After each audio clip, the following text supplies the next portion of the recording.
Our last representative speaking today, because they've got to go and do some good work, is Rep. Cesar.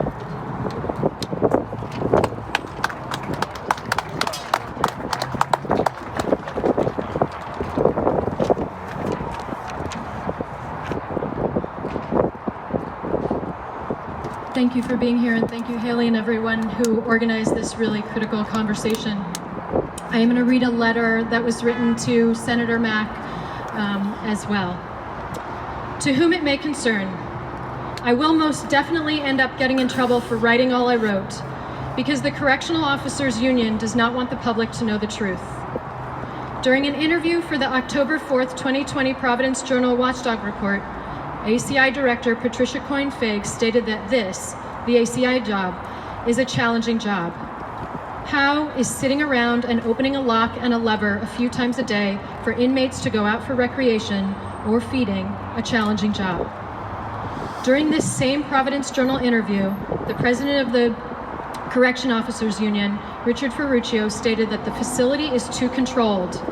But on or about July 22nd, 2019, Mr. Ferruccio was on a TV news interview saying how the facility was dangerous and they needed to keep high security open. There are fights sometimes, but that is because of the tension that the staff members create. But this is not a violent or dangerous place. If the public was to really pay attention, they would realize that the only time that Mr. Ferruccio does an interview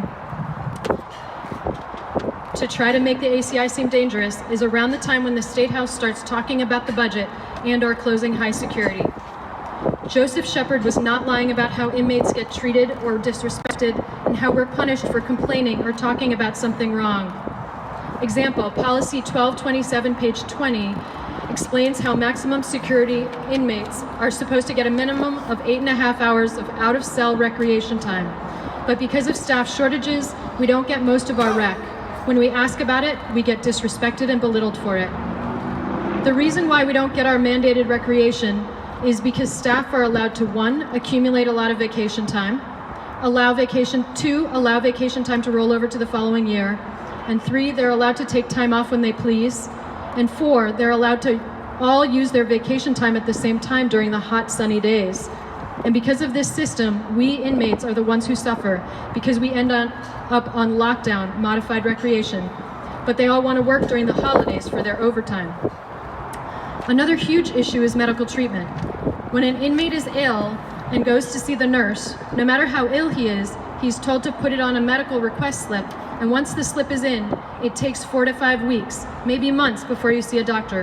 And by that time, you may or may not be feeling better. Another issue is the fact that most of the shower heads and temp levers don't work and won't be fixed, but they spend money on sprinklers for the yard. How does the Department of Corrections spend more money, $30 million on overtime, than the entire state's law enforcement agency at $6.8 million? The governor needs to put together a committee of outsiders who wouldn't allow themselves to be influenced and or manipulated by the staff here.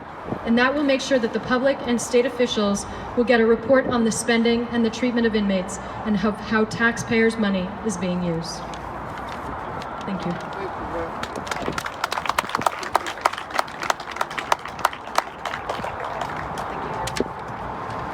Thank you, Representative Cesar.